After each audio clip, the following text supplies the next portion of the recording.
నిలబడి సమయంలో మొదటి గ్రంథం 2వ అధ్యాయం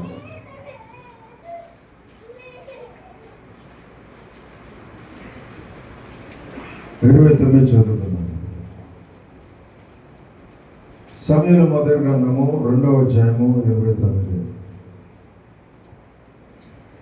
నా నివాస స్థలమునకు నేను నిర్ణయించిన బలి నైవేద్యములను మీరేలా తృణీకరించుచున్నారు.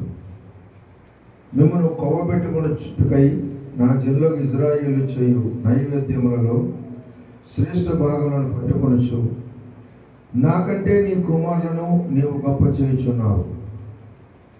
నీ ఇంటి వారు నీ పితరుని ఇంటి వారు నా సన్నిధిని యాజకత్వము జరిగించుదని యెహోవా ఆజ్ఞ ఇచ్చున్నాను.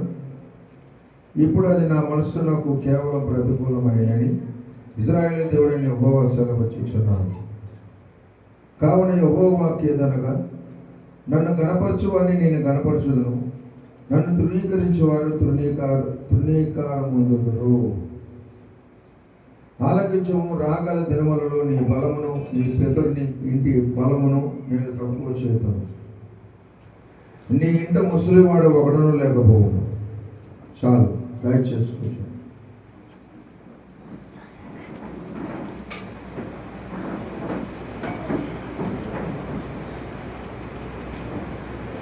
చేరవచ్చిన మీకు అందరికి కూడా ప్రభువైన యేసుక్రీస్తు నామములో వందనం తెలియజేస్తూ, ఉదయకాల సమయంలో చాలా ప్రాముఖ్యమైన అంశాన్ని మీ జీవితాల్లో నా జీవితాల్లో మనకందరికీ అవసరమైన అంశాన్ని మనం ధ్యానం చేద్దాం.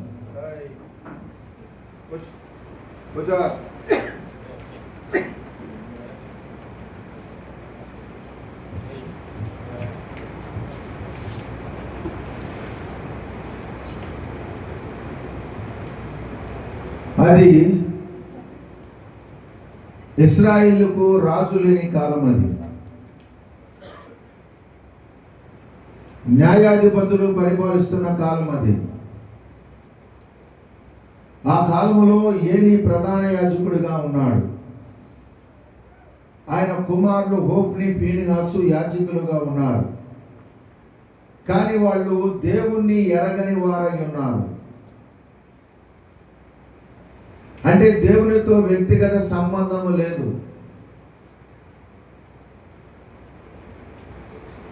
పాపం అంటే భయము లేదు, దేవుడంటే భయము లేదు.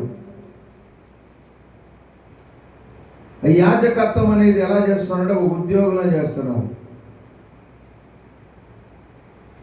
ఇప్పుడు ఈ దినమున అనేకమైన క్రైస్తవ దేశాల్లో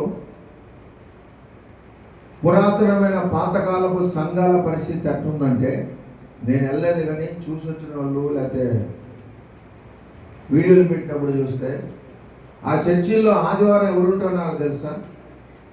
సర్వేశ్వరముల అన్నగారు లాంటి వాళ్ళు, నాలాంటి వాళ్ళు, రిటైర్ అయిన వాళ్ళు మాత్రమే చర్చికి వస్తున్నారు. అది కూడా ఎంతమంది?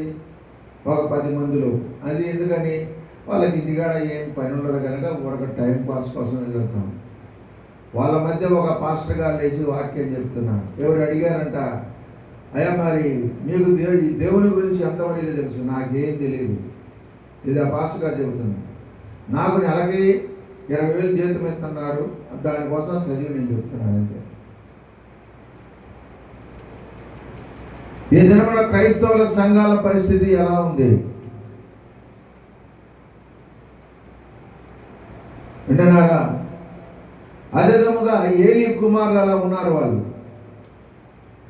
అంతేకాకుండా దేవునికి ఎవరైనా దానబలి తెచ్చినప్పుడు వాళ్ళు మాంసాన్ని ఎప్పుడు తీసుకోవాలంటే, ఆ మాంసాన్ని కుండలో ఉడకబెట్టేటప్పుడు వాళ్ళ దగ్గర కొన్ని కుంకులు ఉంటాయి. ఇప్పుడు మన ఇళ్ళలో వాడతాను కూర్కు లాంటిది, అట్లాంటివి తీసుకొచ్చి పెద్దది దాన్ని తీసుకొచ్చి ఆ కుండలో ఇట్లా కూర్చున్నప్పుడు దానికి వచ్చిన మాంసాన్ని వాళ్ళు తీసుకొని వెళ్ళి వండుకోవాలి. కానీ వీళ్ళు కొత్త రూలు పెట్టారు. ఏంటో తెలుసా? ఆ పశువును మరి చంపి దాని మాంసాన్ని కోస్తున్నప్పుడే యాజకుల దగ్గర నుంచి 2 అసిస్టెంట్లు వెళ్తారు గిన్నెలు తీసుకొని. ఏదయ్యా యాజకుడు మాంసం తెమ్మన్నాడు. తర్వాత కదా ముందు కొవ్వును దానబలి అర్పించనియండి, మరి దేవునికి బలి అర్పించాలి, అవసరంలా ముందు మాకు ఇస్తావా లేకపోతే లాక్కుపోమంటావా?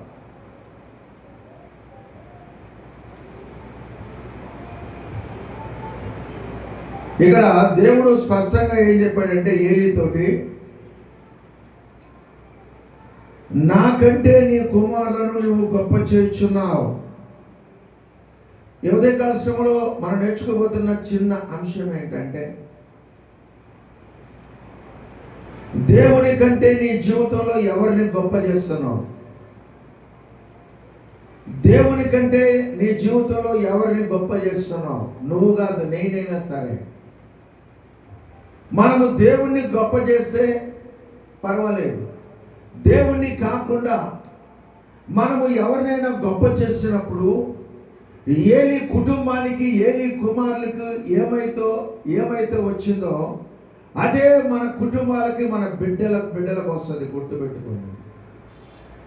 నేను దేవుణ్ణి నమ్మనోళ్ళ గురించి చెప్తలేదు, రక్షణ పొందినోళ్ళ గురించి చెప్పట్లేదు, రక్షణ పొందిన వాళ్ళ గురించి చెప్తున్నా.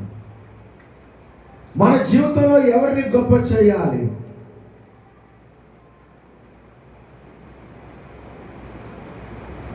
వెనక పంపించు, అలా దగ్గర పంపించు.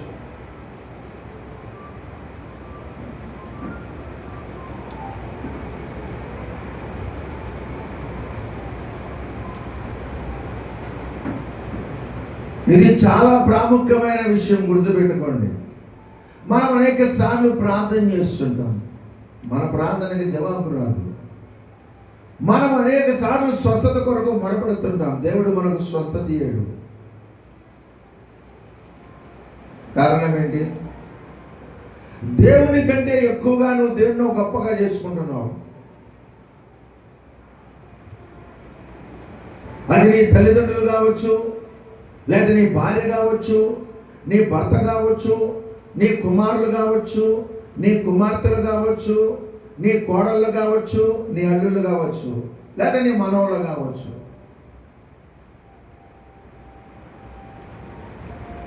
ఇప్పుడు ఈ లోకంలో మన కొరకు ప్రాణం పెట్టింది యేసు ప్రభువా, మన తల్లిదండ్రులా? చెప్పండి. యేసు ప్రభు ప్రాణం పెట్టాడా? నీ భార్య ప్రాణం పెట్టిందా? యేసు ప్రభు ప్రాణం పెట్టాడా? నీ భర్త ప్రాణం పెట్టాడా? యేసు ప్రభు ప్రాణం పెట్టాడా? నీ బిడ్డల ప్రాణం పెట్టారా? ఇప్పుడు ఒక మనిషి జీవితంలో ప్రాణము కంటే విలువైంది ఏదీ లేదు. అటువంటి ప్రాణమును దేవుడు మన కొరకు పెట్టాడు. ప్రాణం పెట్టడం మాత్రమే కాదు, పాపము లేని దేవుడు నీ కొరకు, నా కొరకు పాప శరీరముతో ఈ భూమి మీద 33.5 సంవత్సరాలు జీవించాడు.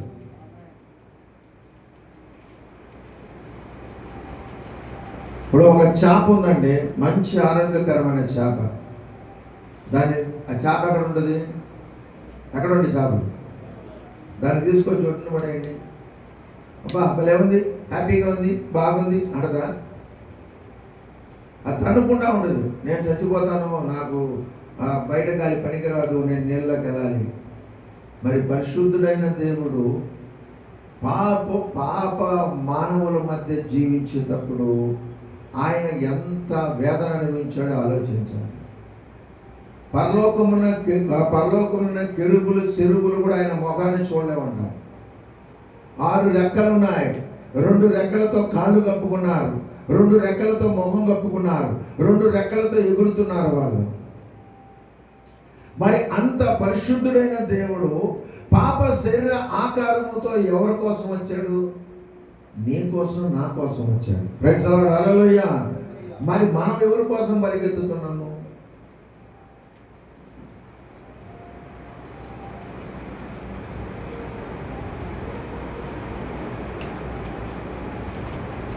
కనుక దేవుడు ఏం చెప్తున్నాడు ఏలితోటి? నాకంటే నీ కుమారులు గొప్ప చేసుకుంటున్నావు, నాకంటే నీ కుమారులు గొప్ప చేసుకుంటున్నావు. కనుక నా దగ్గర నుంచి నీ కుటుంబం మీదకు తీర్పు రాబోతుంది.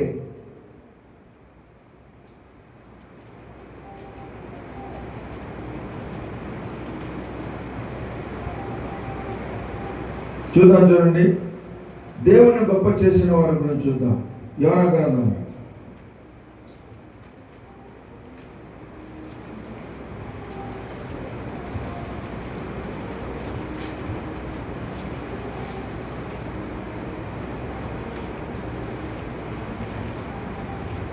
763వ పేజీ.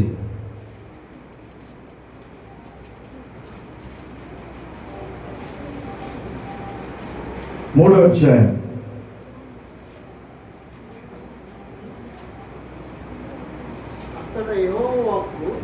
జిబ్రాయిల్ చెప్పని 6. ఆ సంగతి నినివే రాజునకు వినబడినప్పుడు అతడును తన సింహాసనం మీద నుండి దిగి తన రాజవస్త్రములు తీసివేసి గోనె పట్ట కట్టుకొని బూడిదలో కూర్చుండేను. చూడండి, యోనా నినివే పట్టణానికి యోనా వెళ్ళి, నినివే అంటే అది అశ్షూరీల పట్టణం. అది వాళ్ళు అశ్షూరీలు, ఇంగ్లీష్లో అస్సిరియన్స్ అంటారు. వాళ్ళు వాస్తవంగా వాళ్ళు ఇజ్రాయిల్ కాదు, వాళ్ళు అశ్షూరీలు.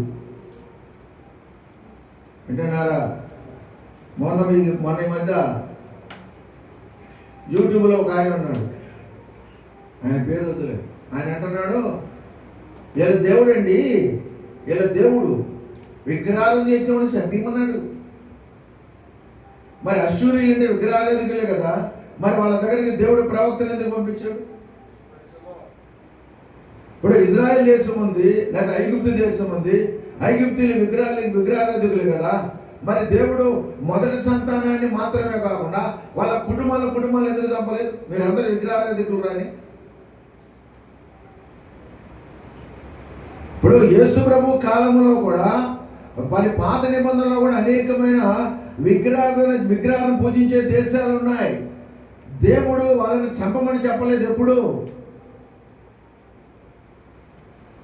అయితే ఎవరిని చంపమన్నాడంటే, మీరు వాగ్దాన దేశంలోకి వెళ్తున్నారు, వాళ్ళని మాత్రం చంపండి అన్నారు. ఎందుకో తెలుసా? లేవికాండం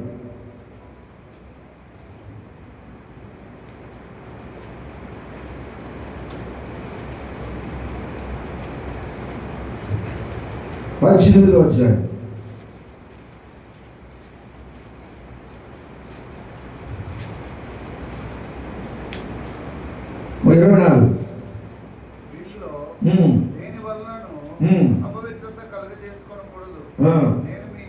నేను మీ ఎదుటి నుండి వెళ్ళగొట్టుచున్న జనములు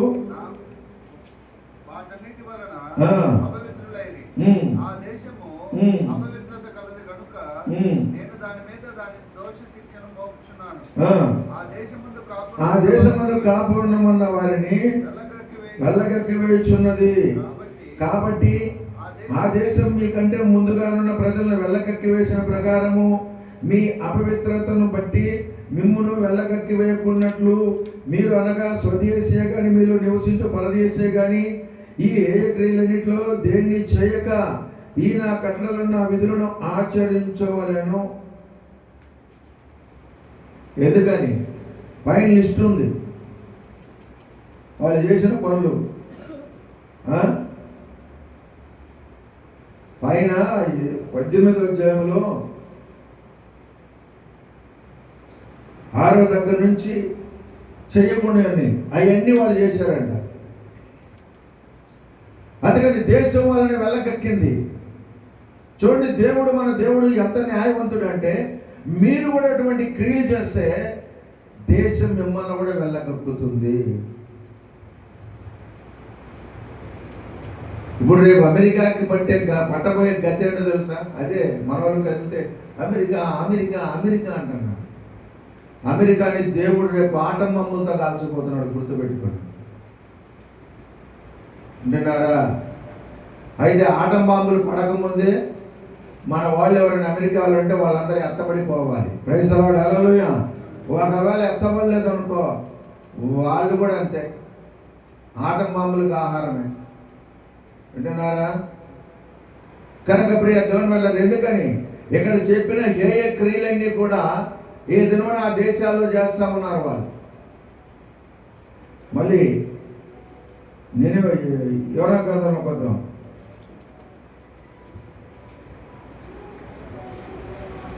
చదవండి. ఆ సంగతి నినివే రాజునకు వినబడినప్పుడు అతడు తన సింహాసనం నుండి దిగి, ఒక్క నిమిషం, ఇప్పుడు ఎవరైనా మన గురించి వ్యతిరేకమైనది ఏదైనా చెప్తే ఏం చేస్తాం? చెప్పండి, ఏం చేస్తాం? అలా తీసుకురంటారు రాజుగారు. పైగా ఆయన ఎవరో ఎక్కడి నుంచి వచ్చి మన రాజ్యాన్ని గురించి, మన ప్రజల గురించి, నా గురించి చెప్తాడా? తీసుకురండి, పట్టుకొని జైలు వేద్దాము, కాళ్ళు చేతులు నరికేద్దామని చెప్పలా. వెంటనే ఆయన ఏం చేశాడు? సింహాసనం నుంచి దిగి కింద కూర్చున్నాడు, రాజవస్త్రములు తీసి అవతల పడేశాడు, గోనె పట్ట వేసుకున్నాడు, బూడిద వేసుకున్నాడు. ఇంకేమని చెప్పాడు? చదవండి.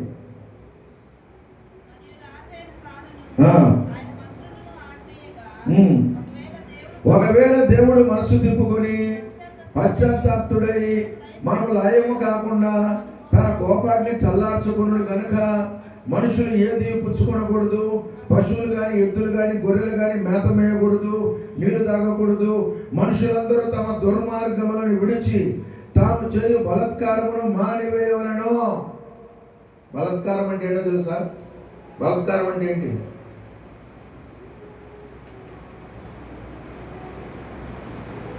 కొత్తగా కూడా ఒక అందమైన అమ్మాయిని పెళ్లి చేసుకున్నాడు. ఆ ఊర్లో 10 మంది ఉన్న కుటుంబం ఉంది, అందరూ మగోళ్ళే, అందరూ నాలాగే ఎత్తుగా దిట్టంగా ఉంటారు. వాళ్ళు ఎవడో అమ్మాయిని చూశాడు, అన్నయ్య మనోడు కూడా వాళ్ళని అమ్మాయిని పెళ్లి చేసుకున్నారా, భలే ఉంది, బాగా చక్కగా ఉంది. వీడేమన్నాడు తెలుసా?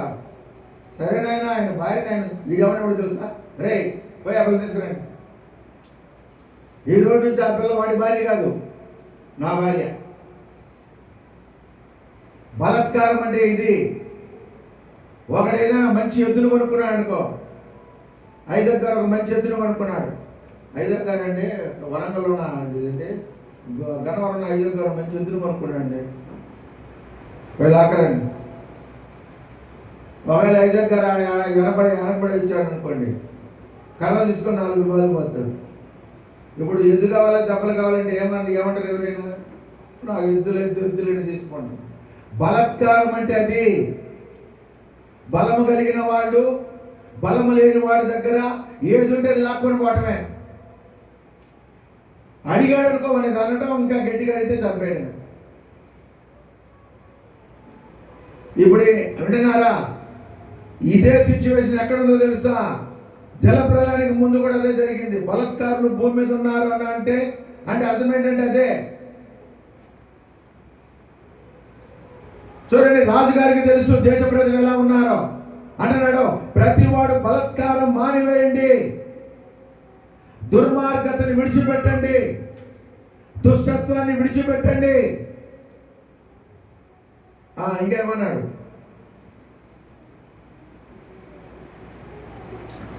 జనులు మనపూర్వకముగా దేవుణ్ణి వేడుకొనవలెను అని దూతలు నినివే పట్టణంలో చాటించి ప్రకటన చేసిరి. ఈ నినివే వారు తమ చెడు నడతలు మానుకొనగా వారు చేయుచున్న క్రియలను దేవుడు చూచి పశ్చాత్తాప్తుడై వారికి చేయుదునని తాను మాట ఇచ్చిన కీడు చేయక మాని. ఇక్కడ మనం గమనించాల్సింది ఏంటంటే, ఆ వర్తమానం తెలిసిన తర్వాత రాజుగారు తన్ను తాను తగ్గించుకున్నాడు. ఎవరా ప్రవక్త, ఎవరా దేవుడు, లాక్కరండి అలా ఏమన్నాడు? ఎమ్మటే సింహాసనం నుంచి దిగాడు. అందరూ మీ దుర్మార్గతలు వదిలిపెట్టండి, బలత్కారాన్ని వదిలిపెట్టండి, మీరు ఉపవాసం ఉండండి, జంతువుల చేత కూడా ఉపవాసం చేయించండి, వాటికి కూడా గడ్డెయ్యొద్దు, నీళ్లు పెట్టద్దు.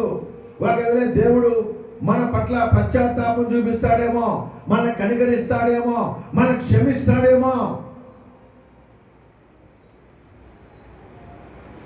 వీళ్ళు నిజంగా పశ్చాత్తాపడ్డారా లేకపోతే ఊరగా నటించారా? నిజంగా పశ్చాత్తాపడ్డారు. ప్రైజ్ ది లార్డ్, హల్లెలూయా. ఎందుకో తెలుసా? మన దేవుడు పై రూపాన్ని చూసే దేవుడు కాదు, అంతర్యంద్రియమును చూసే దేవుడు, లోపల ఉన్న దాన్ని చూసే దేవుడు. వింటున్నారా? కనుక వాళ్ళు మరి ఆ ఉగ్రతని తప్పించబడటానికి కారణం ఏంటంటే వాళ్ళు దేవుణ్ణి పైకెత్తారు, దేవుణ్ణి గొప్ప చేశారు. మాకు చెప్పేది ఎవరా?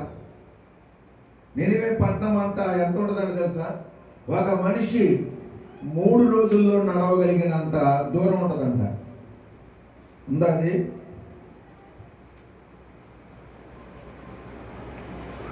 3వ వచనం. కాబట్టి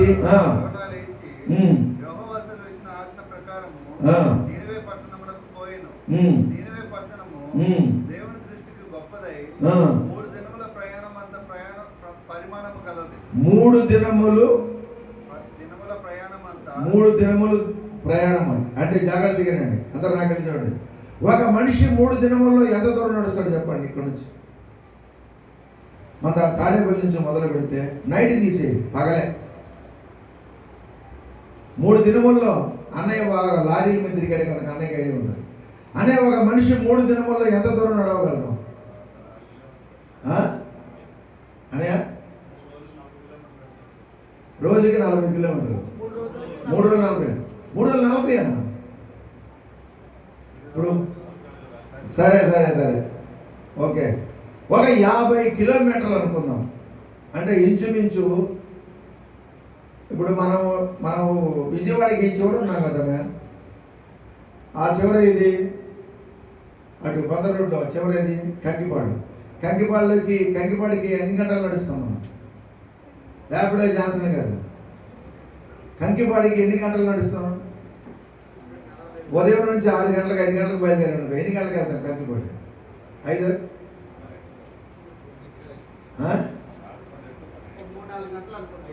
సరే, మధ్యాహ్నం 12 గంటలకు వేసుకోండి. అంటే 12 గంటలు అంటే ఇక్కడ నుంచి సుమారుగా కంకిపాడు 20 కిలోమీటర్లు ఉంటుంది. అంటే ఇంచుమించు ఇక్కడ నుంచి బందరంత దూరం ఉంటుంది. లేదా బందర కాదు, ఉయ్యూరు దూరం ఉంటుంది. అంత పెద్ద పట్టణం అది. అంటే విజయవాడ కంటే కూడా చాలా పెద్ద పట్టణం ఆ రోజుల్లో. మరి దాంట్లో ఎంతమంది జనాలు ఉంటారో ఆలోచించారు. ఏది జనాభా బాగలేని రోజుల్లోనే. అయితే ప్రియ దేవుని బిడ్డలారా, ఎందుకు ఈ విషయాలు మీకు చెప్తున్నానంటే, రాజుగారు పట్టణానికి మొత్తానికి కూడా చాటింపేశారంట. ఎవరు కూడా దుర్మార్గులుగా ఉండొద్దు, ఎవరు కూడా దుష్టులుగా ఉండొద్దు, ప్రతి ఒక్కళ్ళు ఉపవాసం ఉండండి, పశ్చాత్తాపడండి, మారు మనసు పొందండి, దేవుణ్ణి క్షమాపణ అడగండి, దేవుని దృష్టికి మిమ్మల్ని మీరు తగ్గించుకోండి. ప్రియ దేవుని బిడ్డలారా, ఈ ఉదయకాల సమయంలో మనం నేర్చుకున్న చిన్న అంశం ఏంటంటే, దేవుని కంటే నీ జీవితంలో ఎవరిని గొప్పగా చేస్తున్నావు? దేవుడు అడిగాడు అక్కడ ఏలితోటి, నాకంటే నీ కుమారులను గొప్పగా చేస్తున్నావు, నాకంటే నీ కొడుకులను గొప్ప చేసుకుంటున్నావు.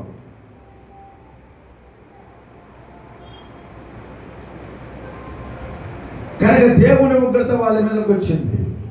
కానీ ఇక్కడ మనం గమనించినట్లయితే నినివే పట్టణస్తులు అప్పుడు వరకు వాళ్ళు టాప్ రేంజ్లో ఏమన్నారంటే బలత్కారము, పాపము, అక్రమము, దొంగతనములు, వ్యభిచారాలు అన్ని పైకెత్తారు. ఎప్పుడైతే దేవుని యొక్క వాక్ వచ్చిందో దాన్ని కింద పడేసి దేవుని పైకెత్తారు, దేవుని గొప్ప చేశారు. దేవా, మేము పాపులము, మేము దుర్మార్గులము, మేము దుష్టులము, దయతో మమ్మల్ని క్షమించి రక్షించండి. అందుకని మనం చదివిన దాంట్లో కిందేమన్నాడు, నన్ను గణపరచు వారిని నేను గణపరుస్తాను, నన్ను తృణీకరిస్తే వారిని నేను తృణీకరిస్తాను. చూడండి, నన్ను గణపరచడం అంటే అర్థం ఏంటి చెప్పండి? నన్ను గణపరచడం అంటే అర్థం ఏంటి? దేవుడు అంటే వాక్యం. ప్రైజ్ ది లార్డ్, హల్లెలూయా. వాక్యాన్ని గణపరిస్తే దేవుడు నిన్ను గణపరుస్తాడు. అర్థమయ్యేలామని చెప్పండి. మనం ఒక కూడికలో అపోస్తుల బోధ గురించి చెప్పాను.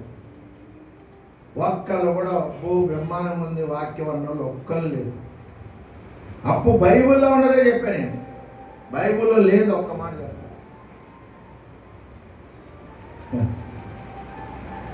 ఏంటన్నారు?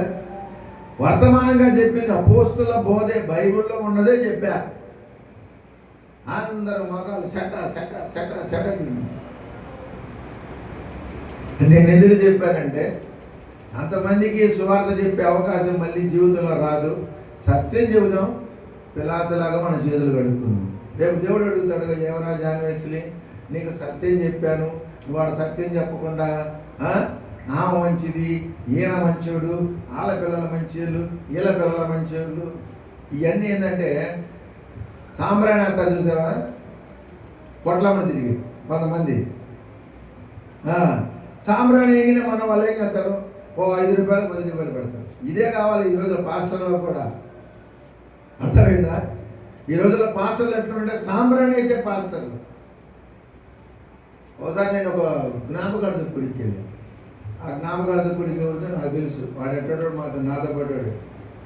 వాడు బాగా తాగి ఇంకొక అమ్మాయిని తీసుకొని యాక్సిడెంట్ అయి చచ్చిపోతే ఒక్కొక్కరు పాస్టర్లు చెబుతున్నారు, రేపు యేసు ప్రభు వచ్చేటప్పుడు ఆయన తీసుకొస్తాడు. ఎవరిని? తాగి ఇంకొక పిల్లల ఈ భార్యని కాదు, ఇంకొక పిల్లల బండి ఎక్కించుకొని తిరుగుతూ యాక్సిడెంట్లో చచ్చిపోయాడండి. నేను అన్నం తినేటప్పుడు అడిగా, అన్న వందనాలు అన్నారు. వందనాలు తమ్ముడు. ఏందిరా తమ్ముడు ఆ వాక్యాలన్న. వారు ఎట్టాడో మీకు తెలియదా? తెలుసు అన్న. నాకు తెలుసు కదా, మరి ఏది వాడి గురించి అట్లా చెప్పాను. అట్లా చెప్పకపోతే అన్నా మీకు తెలియదేమో మరి నన్ను అంటే వాడు దుర్మార్గుడు దుష్టుడు అని చెప్పమని కాదు నేను చెప్పేది. వాడు నరకానికి పోతాడు, వాడు నశించిపోతాడని చెప్పమని కాదు. వచ్చిన వాళ్ళకి సత్యం చెప్పాలి కదా. సరే చచ్చిపోయిన గురించి కాదురా, బతికున్న మన పరిస్థితి ఏంటి, రక్షణ పొందామని చెప్పడం మానేసి వాడు వీరుడు సుగురుడు విక్రమార్కుడు యేసు ప్రభువుడు వాటి చేతుల మీద పెట్టి తీసుకొస్తానని చెప్తున్నాడు. ఎట్లా తీసుకొస్తాను? ఇవన్నీ ఏంటంటే సాంబ్రాణేసే ప్రసంగాలు ఇవన్నీ కూడా వింటున్నారా? కానీ జనాలకి ఇయే కావాలి. ఎందుకో తెలుసా? జనాలు అంటే దురదృష్టములు కావాలంట. ఇప్పుడు మనం దురద పుట్టింది అనుకోండి, ఏం చేస్తున్నాయి, గీరుతూ ఉంటుంది. అలాగే చాలామంది పాస్టర్ల విశ్వాసులు చెవులు గీరుతూ ఉండాలి. అమ్మ నేను గీరుతూ ఉంటాను. ఏం పెట్టి గీరాలి? నువ్వు మంచిదానివి, నీ ఆయన మంచోడు, నీ పిల్లల మంచోడు, అంతే. సరే మంచి మాటలు రెండు చెప్పండి, ప్రసంగం మొత్తం అదే.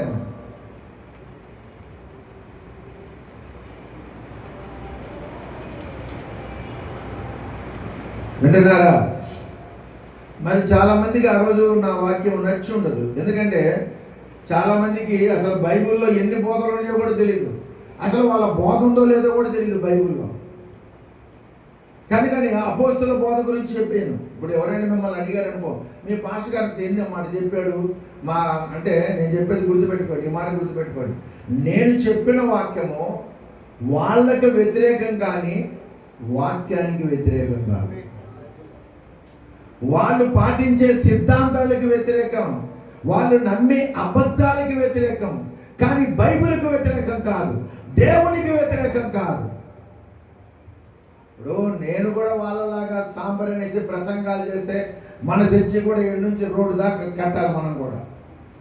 మనం కూడా బాలకళ్ళు వేసి ఏడు జనాలు, ఈ సందులో జనాలు మొత్తం కిటికీలమ్మడు కూడా నిలబడి జాన్వేస్లీ గారు అంటారు. ఎందుకని? మనం ఆ ప్రసంగాలు చేస్తే మనం ఆ ప్రసంగాలు చేయం. ఆ ప్రసంగాలు చేయడానికి దేవుడు నన్ను రక్షించింది. ప్రైజ్ లార్డ్, హల్లెలూయా. యెషయా గ్రంథం 56లో ఒక మాట ఉందో చదవండి. 56:10.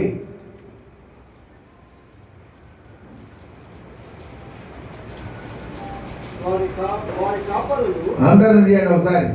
యెషయా గ్రంథం 56:10 చదవండి ఆయన. గుడ్డివారంటే అర్థమైంది. గుడ్డివారంటే అర్థమైంది. కళ్ళు లేనివాడైతే మరి బైబిల్ ఎక్కడ చదువుతాడు? వీళ్ళు గుడ్డివాళ్ళంటే అర్థమైంది తెలుసా? బైబిల్లో ఉన్నాయి కనపడదు, వీళ్ళ సంఘం చెప్పేదే కనపడుతుంది. ఇప్పుడు బైబిల్లో వీళ్ళు కాపర్లు గుడ్డివాళ్ళు ఏంటంట, వాళ్ళందరూ తెలివి లేని వాళ్ళు. ఇంకా దిద్దటం తర్వాత ముందు చదువు.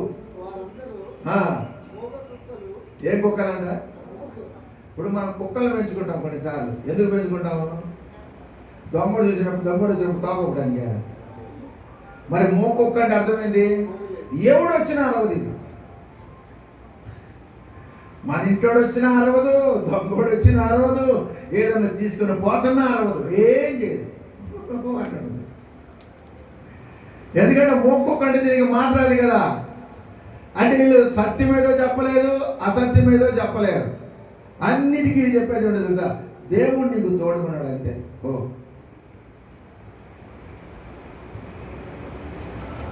మోగ కుక్కలంట. కానీ నేను చెప్పేది ఏంటంటే, నేను బ్రతికినంత కాలం మొరిగే కుక్కలాగే ఉంటాను, మోగ కుక్కలాగా ఉన్నాను నేను. ప్రైజ్ ది లార్డ్, హల్లెలూయా. తప్పుని తప్పుని చెప్తాను, ఎవరికి నచ్చినా నచ్చకపోయినా. వింటున్నారా? మోగ కుక్కలాగా. మోగ కుక్కలు చాలా చాలా చాలా మంది ఉన్నారు ఈ రోజున. మనకొద్దు, గుడ్డి వాళ్ళు చాలా మంది ఉన్నారు, గుడ్డి పాస్టర్లు. బైబిల్లో ఉన్నాయి, కనపడ వాళ్ళకి. కొరింథీ రాసిన మొదటి పత్రిక 11:23 చదవండి ఒకసారి.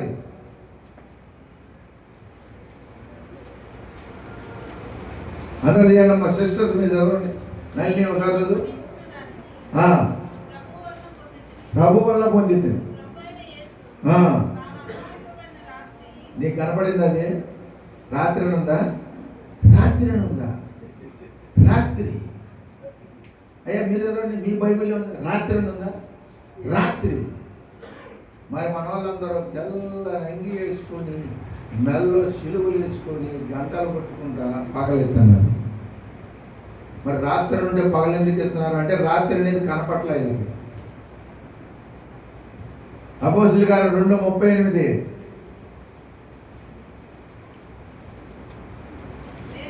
పేతురు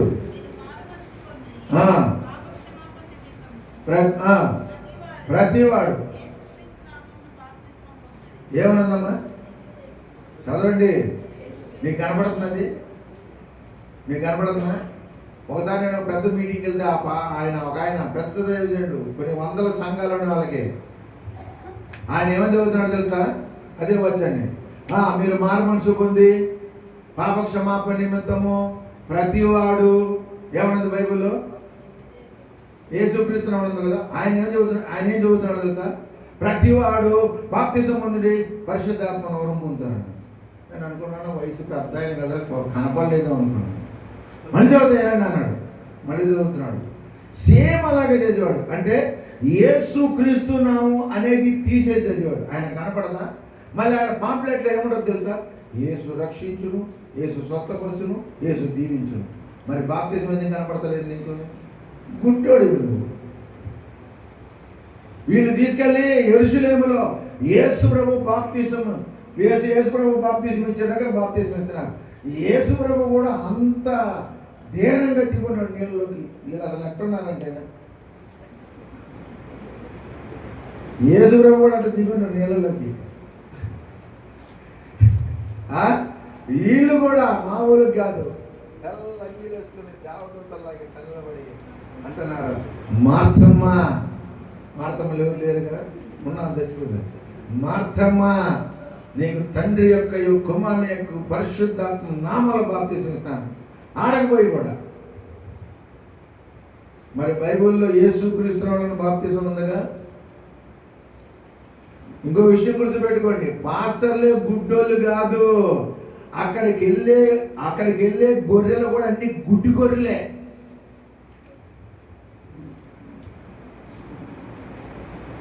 ఇప్పుడు నీ పాస్టర్ కనపడలేదు, నీకన్నా కనపడాలిగా. యేసుక్రీస్తులో బాప్తిసం అని ఉంది, నువ్వు అట్ట ఎందుకు ఇస్తున్నావు అనాలిగా. పాస్టర్ గారికి కనపడవు, ఈ కూడా పాస్టర్ గారికి మించిన గుడ్డి గొర్రెలు ఇవన్నీ. ధైర్యంగా ఉండండి. ప్రస్తుతానికి మన వర్తమానంలో కూడా గుడ్డి గొర్రెలు చాలా చాలా బయలుదేరింది. వింటున్నారా? మనం ఒకప్పుడు డినామినేషన్ గుడ్డి గుర్రెలు అనుకున్నాం. ఇప్పుడు మన వాళ్ళు కూడా పాపం పక్షపాతం లేకుండా మన వర్తమానంలో కూడా చాలా గుడ్డి గొర్రెలు వచ్చింది. బైబిల్లోనే కనపడవు వాళ్ళకి, అన్ని అబద్ధాలే కనపడతాయి. ఓకేనా? కనుక ఎందుకు ఈ విషయాలు మీకు చెప్తున్నానంటే, వాక్యమే దేవుడు.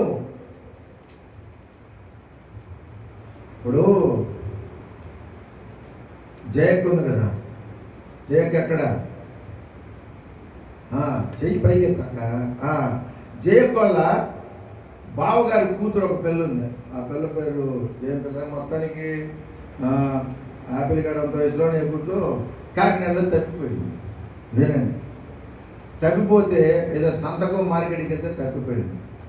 తప్పిపోతే ఆ అమ్మాయిని ఎవరు ఒరిస్సా వాళ్ళు తీసుకెళ్ళిపోయారు. అంటే ఏడుస్తూ ఉంది, కిడ్నాప్ చేసి కాదు, మామూలుగా తీసుకెళ్ళిపోయారు. ఆ అమ్మాయిని ఎన్ని సంవత్సరాలు పెంచారు వాళ్ళు? 10 సంవత్సరాల దాకా పెంచారు వాళ్ళే. ఇంకేమనుకుంటారు, మా పిల్లలు లేదని. 10 సంవత్సరాల తర్వాత పిల్లలకి సడన్గా మైండ్ గుర్తొచ్చిందంట, మాది కాకినాడ ఉందంట. మా నాన్న పేరు ఇది, మా నాన్న రైల్వే ఎంప్లాయ్, మళ్ళీ ఎత్తుకుంటూ తీసుకొచ్చారు. తీసుకురాని తల్లిదండ్రులు ఏం చేశారు కదా, ఎవరమ్మ నువ్వు అనలా. ఏంది నువ్వు మా పిల్లవా అనలా. అంటే ఎందుకు ఈ విషయాలు చెబుతానంటే 10 సంవత్సరాల కింద తప్పిపోయిన పిల్ల వాళ్ళ దగ్గరికి వచ్చినప్పుడు సంతోషంతో చేర్చుకున్నారు, వాళ్ళ ఇంట్లో పెట్టుకున్నారు, వాళ్ళని కూడా గౌరవంగా ఘనం చేశారు. అంటే 2025 సంవత్సరాల క్రితం తప్పిపోయిన బోధ ఇప్పుడు మన దగ్గరికి వచ్చింది. నీ కళ్ళుంటే గుర్తుపట్టాలిగా, నీకు కళ్ళుంటే గుర్తుపట్టాలిగా, నీకు మైండ్ ఉంటే గుర్తుపట్టాలిగా. అంటే అర్థం ఏంటి? మన వాళ్ళకి ఇప్పుడున్న గొర్రెలకి కళ్ళు లేవు, మైండ్ కూడా లేదు. ఈ గొర్రెలు ఏంటంటే ఒకటి ముందు పోతుంది, అది వెనకాల పోతుంది, అది ఆడకపోతుంది అని అవసరం. అయితే అనేక సార్లు వాక్యములో ఏమనంటే సమస్తమును పరీక్షించి మేలైన దాన్ని చేపట్టండి. మేలైనది ఏంటంటే వాక్యమే మేలైనది, నా మాట మేలైంది కాదు, వాక్యమే మేలైంది. ఏదైనా మన క్రైస్తవులను చెప్పుకునే వాళ్ళకి మేలైనది ఏంటో తెలియదు, వాక్యం అంటే తెలియదు. అన్ని గుడ్డి గొర్రెలే. ఎందుకని వాళ్ళ పాస్టర్ గుడ్డోడు, వాళ్ళ పాస్టర్కి బైబిల్లో ఉన్నాయి కనపడవు, వీళ్ళకి కనపడవు. పైగా మళ్ళాంటి వాళ్ళు చెప్తే ఏంది ఆయన అంటే విమర్శిస్తున్నాడు, విమర్శించకుండా చెప్పలేడా? అందరు నాకెళ్ళి చూడండి, నేను నల్లగున్నానా తెల్లగున్నానా? గట్టిగా మీరు నన్ను నల్లగున్నారంటే నన్ను విమర్శించినట్టే. మా పాసం గారులాగా తెల్లగున్నారా నచ్చుగా? కళ్ళున్నాడు ఎవరున్నా నన్ను తెల్లగున్నాడు అంటారా? కళ్ళు లేనా ఒకవేళ అంటే ఆ జర్నలిస్ట్ గారు తెల్లగున్నాడు అనొచ్చు. నేను నల్లగున్నానా తెల్లగున్నానా? అరే చెప్పండి. నల్లగా అంటే మీరు నన్ను విమర్శిస్తున్నారు. నల్లగున్నాడు అంటారా? తెల్లగున్నాడు అనవచ్చుగా. మరి వాక్యంలో లేని దాన్ని అని చెప్పడం విమర్శ అయిద్దా?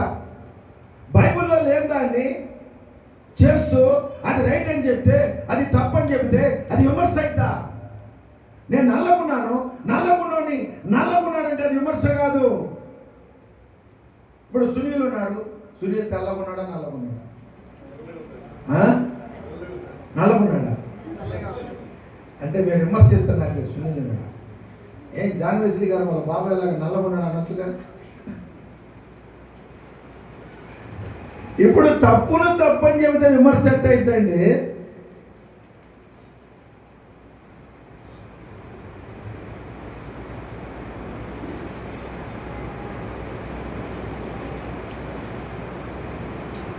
ఎందుకు చెబుతానంటే ఎవరైనా అడిగారు అనుకో ఒకటే చెప్పండి, మా పాస్టర్ గారు చెప్పింది మీ క్రమానికి వ్యతిరేకం కానీ వాక్యానికి బైబిల్కి వ్యతిరేకం కాదు. ఆమె హల్లెలూయా. ఇంటనారా మళ్ళీ అక్కడ ఉంది చదవండి. 56 పదులు ఏమనుంది? వాళ్ళు మోక కుక్కలు ఏంటంట మొరగలేరంట. మోకొక్క ఏం మురిగింది చెప్పండి, ఏం మురిగింది చెప్పండి. అందుకని నేను చెబుతున్నాను, నేను బతికున్నంత కాలం మొరిగే కుక్కలాగా ఉంటా. అర్థమైందా? మరి మీరు కూడా మోక్కుక్కలాగా ఉండగాకండి. మోక్కుక్కలాగా ఉండగాకండి అంటే పోయి తగాద వీడికి మన ఖాతాలు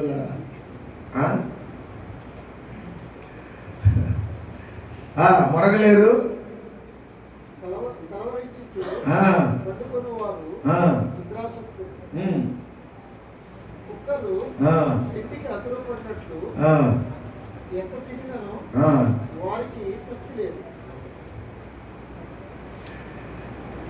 ఏంటన్నా ఎంత తిన్నా తృప్తి లేదు.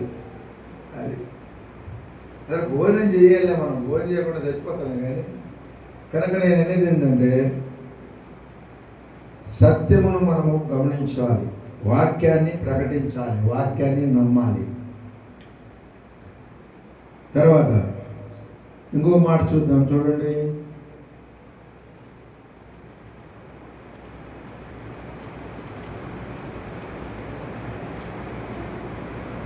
మనము దేవునిని గొప్ప చేయవలను, అప్పుడు దాని ఫలితములను మనము అనుభవిస్తాం. ప్రైజ్ ది లార్డ్, హల్లెలూయా. ఆదికాండము 22వ అధ్యాయం 12వ వచనం చదవండి. ఆదికాండం 22వ అధ్యాయం 12వ వచనం. అప్పుడు ఆయన ఆ చిన్నవాని మీద చేయి వేయకము, నీకు ఒక్కడై ఉన్నా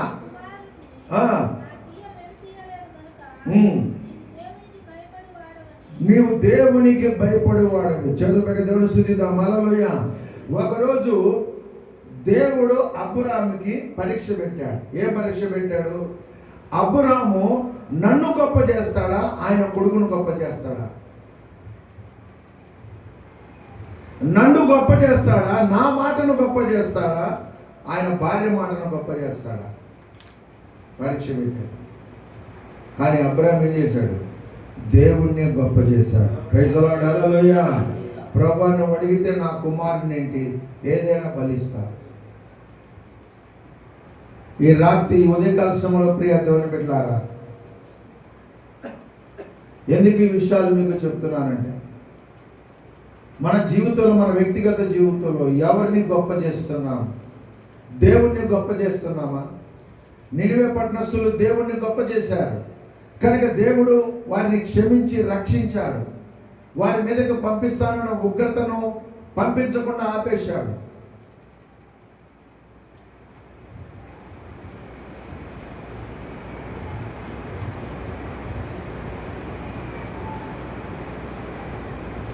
అదేవిధంగా ఆదికాండములో అబ్రాముతో దేవుడు ఏమన్నాడు? అబ్రామ్, నీ ఒక్క కుమారుడైన ఇస్సాకును తీసుకుని వెళ్ళి మోరియా దేశానికి వెళ్ళి నేను చూపించబోయే కొండ మీద నీ కుమారుని దహన బలిగా అర్పించు. అబ్రామ్ ఏమన్నాడు? అలాగే. పొద్దున లేచి గాడిదలు తీసుకొని, పని వాళ్ళని తీసుకొని, కట్టెలు తీసుకొని, కుమారుని తీసుకొని, నిప్పు తీసుకొని బయలుదేరాడు. ఆ కొండ దగ్గరికి వచ్చినప్పుడు అంతకుముందు అబ్రామ్ దగ్గర ఏముందో తెలుసా? దేవుని వాక్యం ఉంది. ఆ వాక్యములో ఏం చెప్పాడు తెలుసా? దేవుడు, అబ్రహాం, ఇస్సాకు వల్ల అయినదే నీ సంతానం. ఇప్పుడు అబ్రాహాముకు తెలుసు దేవుడు ఏదో గొప్ప కార్యం చేయబోతున్నాడు. సరే, అది ఆయనే చేయని, మనకెందుకు సొంత ప్రయత్నాలు? ఆయన ఏం చేశాడు? బలిపీఠాన్ని కట్టాడు, కట్టెలు దాని మీద పెట్టాడు. కుమారుడు అడిగాడు, నాయన బలిపీఠాన్ని బలికి కట్టెలు ఉన్నాయి, నిప్పు ఉంది, గొర్రెపిల్ల ఎక్కడ? అబ్రాహాం చెప్పాడు, గొర్రెపిల్లను దేవుడే చూసుకుంటాడు. ప్రైజ్ ది లార్డ్, హల్లెలూయా. అంటే ఎవరిని గొప్ప చేశాడు? అక్కడ కూడా దేవుణ్ణి గొప్ప చేశాడు. యెహోవా ఈరే. ఆ తర్వాత ఇస్సాకుని కాళ్ళు చేతులు కట్టి బలిపీఠం మీద పడుకోబెట్టాడు. ఇస్సాకు అర్థమైంది, ఆ గొర్రె పిల్ల నేనే. ప్రైజ్ ది లార్డ్, హల్లెలూయా. మరి సుమారుగా 14 సంవత్సరాలు ఉన్న ఆ ఇస్సాకు ఆ బలిపీఠం నుంచి తప్పుకొని పారిపోలేదు. ఇస్సాకు యేసు ప్రభువుకు సాదృశ్యం. యేసు ప్రభు ఎలా అయితే శిలువ మరణానికి ఆయన వెతుక్కుంటూ వెళ్ళాడో, ఇస్సాకు కూడా మౌనముగా బలిపీఠం మీద ఆ కట్టెల మీద పడుకున్నాడు. ఇప్పుడు ఇస్సాకును చంపడానికి అబ్రాము కత్తి పైకెత్తాడు. చంపిన తర్వాత ఆ రక్తం అంతా బయటకు వచ్చి చనిపోయిన తర్వాత అప్పుడు బలిపీఠానికి నిప్పు పెట్టాలి. చంపడానికి కత్తి పైకెత్తాడు అబ్రామ్. పైనుంచి ఒక స్వరం వినపడుతుంది, అబ్రామా, అబ్రామా, నువ్వు ఆ చిన్న పిల్లవాడి మీద చేయలేదు. చదవండి మళ్ళీ 12వ వచనం. నీకు ఒక్కడై ఉన్నా నాకు ఇయ్య వెనుదీయలేదు కనుక నువ్వు దేవునికి భయపడువాడవనే నాకు కనపడుతుంది. ఈ రాత్రి దేవుడు మనందరూ అడుగుతున్నాడు, మనం ఎవరికి భయపడుతున్నాం? మనం ఎవరికి భయపడుతున్నాం? దేవునికి భయపడుతున్నామా? మానవులకు భయపడుతున్నామా? దేవునికి భయపడుతున్నామా? బంధువులకు భయపడుతున్నామా? దేవునికి భయపడుతున్నామా? మనుషులకు భయపడుతున్నామా? కనుక దేవుడు ఏం చేశాడు? 22వ అధ్యాయం 18.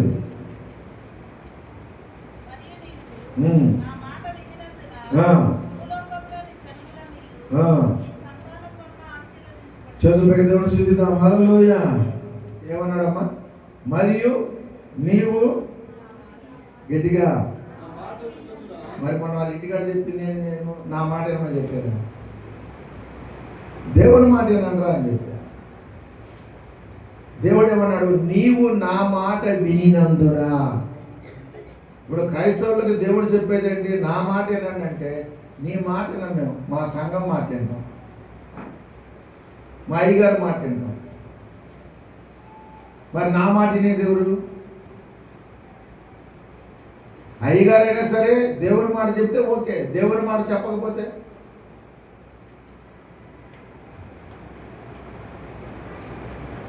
ఈ ఉదయకాలంలో మనం నేర్చుకునేది ఏంటంటే, అబ్రహాము దేవుణ్ణి గొప్ప చేయటం వల్ల అబ్రహాముకి ఏమైంది? ఏమైంది తెలుసా? 22 చాలు 17 కూడా చదువురా. నేను నిన్ను ఆశీర్వదించి 16 చదువు. నీవు నీకు ఒక్కడే ఉన్న నీ కుమార్ని వెనుదీయక ఈ కార్యము చేసినందున, అంటే నీవు నా మాట ప్రకారం చేసినందున, నీవు నీ కుమారుడి కంటే నన్ను గొప్ప చేసినందున. ఏమన్నాడు? నేను నిన్ను ఆశీర్వదించి. చాలా మందికి దేవుడి ఆశీర్వాదాలు కావాలి, కానీ దేవుడు మాత్రం గొప్ప చేయడు. దేవుడు అంటే గుర్తుపెట్టుకోండి, దేవుడిని గొప్ప చేయటం అంటే అర్థం ఏంటంటే, నీ జీవితంలో మొట్టమొదటి స్థానము దేవునికి ఇవ్వాలి. నేను ఎప్పుడు చెప్తుంటాను, నా జీవితంలో మొదటి స్థానము దేవునికి, రెండవ స్థానము సంఘం, మూడవ స్థానము కుటుంబం. చాలా మంది ఇది తీసుకొచ్చి పెడతారు.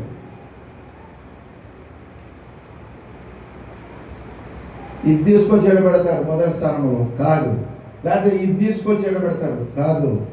ఇప్పుడు ఈ సంఘాలు సంస్థలన్నీ చేసేయండి తెలుసా? ఇది తీసుకొచ్చి పెడుతున్నాం.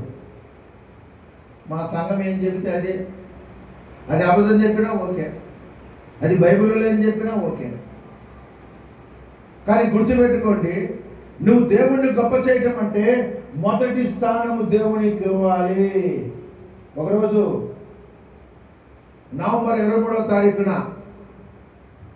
ఆదివారం తెల్లారుజామున మా నాన్నగారు చనిపోయాడు. ఆ రోజుల్లో మన ముగ్గురు రోడ్లో ఉన్న ఫేమస్ ఏంటో తెలుసా? ఎవరు చచ్చిపోయినా ప్రార్థన క్యాన్సర్.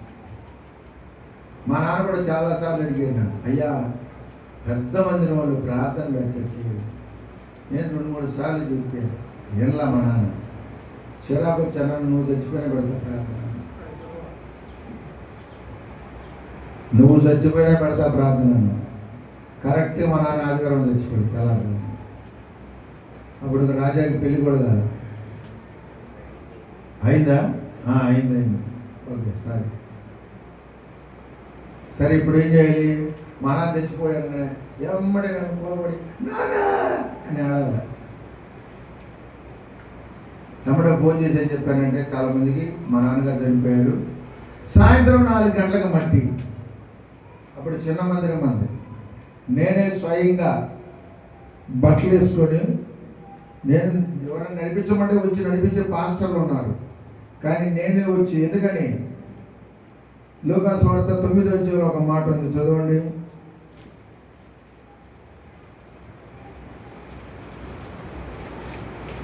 యాభై 9:59. ఆయన మర్యాదతో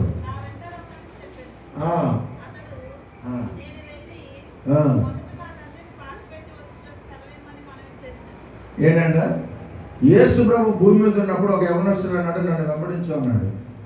ఈలోగా ఎవరు వచ్చి చెప్పారు, మీ నాన్నగారు చచ్చిపోయారంటాను. యేసు ప్రభుని అడిగాడు ఆయన, అయ్యా నా తండ్రిని పాతి పెట్టొస్తాను. యేసు ప్రభు ఏమన్నాడు, అందుకు ఆయన చచ్చిపోయిన వాళ్ళని పాతి పెడతానికి చచ్చిపోయిన వాళ్ళు చాలా మంది ఉన్నారు, నీవు వెళ్ళి దేవుని రాజ్యాన్ని, తండ్రి చచ్చిపోతేనే పర్మిషన్ ఇలా దేవుడు. ఎందుకని తండ్రి చనిపోయాడు, ఆయన మనం చేసేది ఏమి లేదు. చాలామంది చచ్చిపోగానే ప్రార్థన మానేస్తారు. ఎందుకో తెలుసా, వీళ్ళకి కావాల్సింది దేవుడి దగ్గర గొప్ప కాదు, జనాల దగ్గర గొప్ప కావాలి. జనాలు అందరూ అనుకోవాలి, ఆ పెళ్లి చుట్టూ చేరి ఏడుస్తూ ఉంటే అప్పుడు ఎంత ప్రేమ అనుకోవాలి అందరూ. ఈ వాక్యాన్ని బట్టి నేనేం చేశానంటే, నా నాన్న శవాన్ని పెట్టి ఏడుకొచ్చి ప్రార్థన పెట్టి 4 గంటలకు తీసుకెళ్ళి సమాధి చేసి వచ్చాను. దానికోసం ప్రార్థన క్యాన్సిల్ చేయాలా, ప్రార్థన మానేయాలా?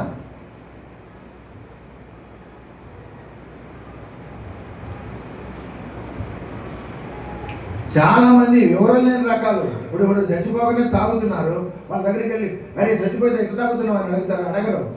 అడిగితే ఇంకెక్కువ తాగుతారు మళ్ళీ.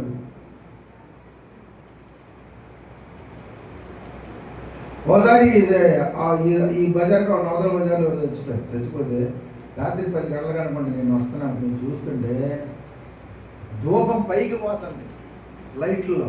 ఏం ధూపం అది? ఆడుతా సిగరెట్లు తాగుతా వాళ్ళు ఊదే పొగ ఫ్లడ్ లైట్ కాంతిలో పైకి ధూపం ఎక్కుతుంది. మరి శవం దగ్గర ప్యాకెట్లు ఆడటం ఏందిరా, శవాల దగ్గర సిగరెట్లు తాగడం ఏందిరా, శవాల దగ్గర మందులు తాగడం ఏందిరా అని అంటారు ఎవరైనా. ఆయన అడగడం, ప్రార్థన పెడతాం, ప్రార్థన అట్ట పెడతాం శవాన్ని పెట్టుకొని. మరి వాడు మంది ఎక్క తాగిండు, వాడు సిగరెట్ అట్ట తాగుతుండు, ఈ అడగరు. మరి నేను ఎందుకు చేశానంటే అది వాక్యము కనుక.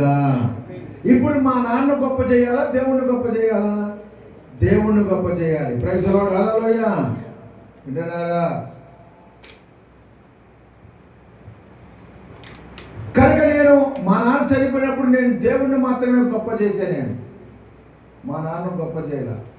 మా నాన్నే ఉన్నంత వరకు బాగానే చూసాం, బాగానే ప్రేమించాము, ఉన్నయించాము, చక్కగానే చూసాము.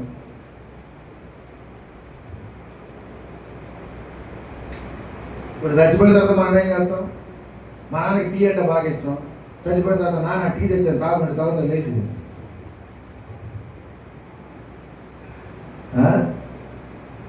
కనుక ఎందుకు ఈ విషయాలు మీకు చెప్తున్నానంటే, నీ దేవుని కంటే లేకపోతే నీ జీవితంలో దేవుని కంటే ఎవరిని గొప్పగా చేయొద్దు. ఏలి కుమారులు దేవుని కంటే వాళ్ళను గొప్పగా చేసుకున్నారు. ఏలి కూడా చూసి చూడనట్టు ఊరుకున్నాడు. ఇప్పుడు చాలామంది ఇది వాక్యములో లేవని తెలిసి కూడా చూసి చూడనట్టు ఊరుకున్నాడు. జాగ్రత్తగానండి, దేవుడు చూసి చూడనట్టు ఊరుకుంటాడా? ఊరుకుంటాడు. ఇప్పుడు ఈ సంఘాల్లో ఉన్న వాళ్ళు పాస్టర్లు కూడా పోనీలండి, పగలు తీసుకుంటే ఏమైందిలే, ప్రభు తండ్రి కుమార పరిశుద్ధాత్మలు తీసుకుంటే ఏమైందిలే, ఆడవాళ్ళు వాక్యం చెబితే ఏమైందిలే అని చూసి చూడడం పోతున్నారు. కానీ గుర్తుపెట్టుకోడు, దేవుడు చూసి చూడడు పోడు. దేవుడు చూసి చూడట్టు పోయేవాడైతే ఏలి కుమారుని శిక్షించకూడదు, ఏలి కుమారుని పనిష్ చేయకూడదుగా. దేవుడు వాళ్ళు అడగకూడదుగా. అసలు దేవుడు చెప్పిన క్రమాన్ని తప్పించి వాళ్ళు చేస్తున్నారు. దేవుడిచ్చిన వాక్యాన్ని తప్పించి వాళ్ళు చేస్తున్నారు. ఇప్పుడు నేను వాళ్ళ ఇంటి దగ్గర చెప్పింది కూడా అదే, వాక్యంలో లేని మీరు చేస్తున్నారు. ఇప్పుడు ఆ రోజు చదివించిన వాక్యం ఏంటి? ఒకడు నా మాట గైకొంటే వాడు ఎన్నడూ మరణము రుచి చూడదు. మరి ఇప్పుడు చేసేయన్ని దేవుడి మాట ప్రకారం చేస్తున్నారా? ఇప్పుడు ఏదైతే తోట నుంచి ఆదాము వాళ్ళు ఎలగొట్టబడటానికి ఎన్ని మాటలు దాటారు వాళ్ళు. మరి ఇప్పుడు సంఘాలు ఎన్ని దాడుతున్నాయి? మరి వీళ్ళందరినీ దేవుడు రాండి అమ్మ పరలోకానికి తీసుకుపోతాడా? ఆ రోజు వాక్యం చెబుతుంటే ఒక్కల మొఖాల్లో నవ్వు లేదు. చెట చెట చెట తిరుగుతుంది మొఖ. వింటున్నారా? అంటే నేను ఏదో గొప్పోడిని లేకపోతే నన్ను ఏదో పై చేసుకోవటానికి కాదు. నేను వాళ్ళ దగ్గర గొప్ప అనిపించుకోవాలంటే వాళ్ళు చెప్పినట్టు 4 అబద్ధాలు చెప్తే దాని మీద ఎరగదీశాడు అని చెప్పేవాడు. వాక్యం చెప్పిన తర్వాత ఒక్కడు కూడా భలే చెప్పాను పాస్టర్ గారు అన్నవాళ్ళు లేడండి. అంటే వాళ్ళు అనాలని కాదు నా ఉద్దేశం. ఎందుకంటే సత్యం చెప్పాను, బైబిల్ చెప్పాను నేను. అంటే జనాలకు బైబిల్ కాదు కావాల్సింది, కథలు కావాలి, అబద్ధాలు కావాలి, సిద్ధాంతాలు కావాలి, రాద్ధాంతాలు కావాలి. ఇంకో దానికి ముందుకెళ్దాం. చూడండి, ఆదికాండములో అబ్రాహాము దేవుణ్ణి గొప్ప చేశాడు, తన కుమారుని గొప్ప చేయలేదు. నువ్వు ఆశీర్వదించబడాలంటే దేవుణ్ణి గొప్ప చేయి. దేవుణ్ణి గొప్ప చేయటం అంటే ఏంటి? ఇప్పుడు 8-9 గంటలకు ప్రార్థన అన్నాం, 8:30కి రామ్మంటే ఒక్కల రాట్ల ఏదో లెక్క పెడితే 5-10 మంది ఉంటారు అంతే. అంటే నువ్వు ఎవరిని గొప్ప చేస్తున్నావు అని? నువ్వు దేవుడిని గొప్ప చేయాలంటే దేవుని క్రమం ప్రకారం చేయాలి.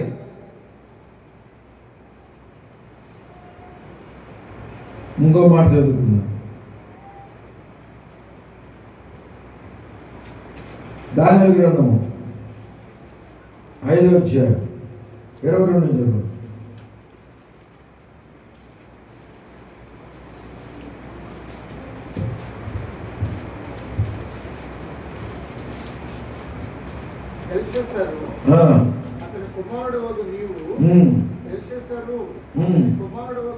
బెల్షస్సరు అతని కుమారుడు నీవు ఈ సంగతి అంతా ఎరిగిండి నీ మనస్సు అణుచుకొనక పరలోకమందున్న ప్రభువు మీద నిన్ను నీవే హెచ్చించుకుంటేవి.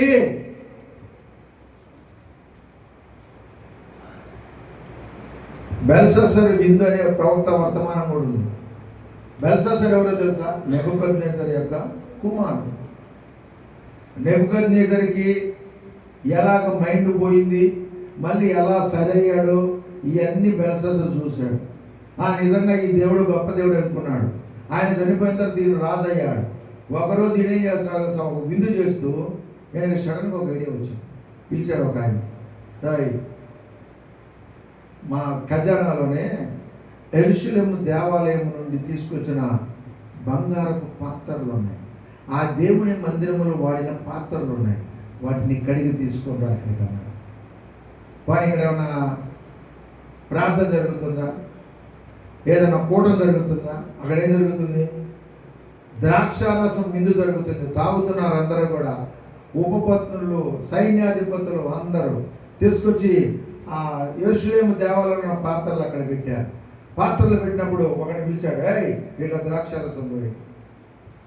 చూడండి, దేవుని మందిరపు పాత్రలో ద్రాక్షారసం పోసి ఆ ద్రాక్షారసం గిన్నె తీసుకెళ్ళి వాళ్ళ దగ్గరున్న విగ్రహాల దగ్గరికి వెళ్ళి, ఓ దేవత, నువ్వు ఈ దేవుడి కంటే గొప్పవాడివి, ఆ దేవుని మందిరంలో ఉన్న పాత్రలు ఏ దినమున నా చేతిలో ఉన్నాయి అని వాటిని స్తుతిస్తున్నాడంట. బైబిల్ అక్కడ ఉంది.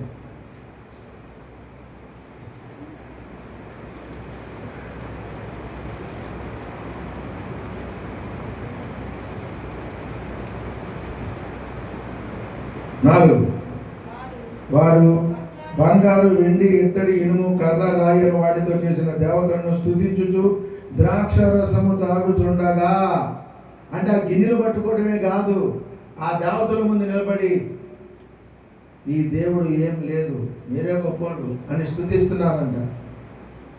యెహోవా దేవుని మందిరంలో ఉండాల్సిన ఈ పరికరాలు ఇప్పుడు మన చేతిలో ఉన్నాయి. వీటిలో ద్రాక్షారసం ఉంది. ఓ నువ్వే గొప్పదానివి, నువ్వే గొప్పడివి, నువ్వు వీరుడివి, సూర్యుడివి ఎక్కడ వరకు స్తుతిస్తున్నారు. ఈలోగా గోడ దగ్గర ఒక దీపం ఉందంట. ఆ దీపము ఆ గోడ మీద పడుతున్నప్పుడు ఒక మానవ హస్తం వచ్చి కొన్ని అక్షరాలు రాసేది. రాజుగారు కూడా చూస్తా ఉన్నారు.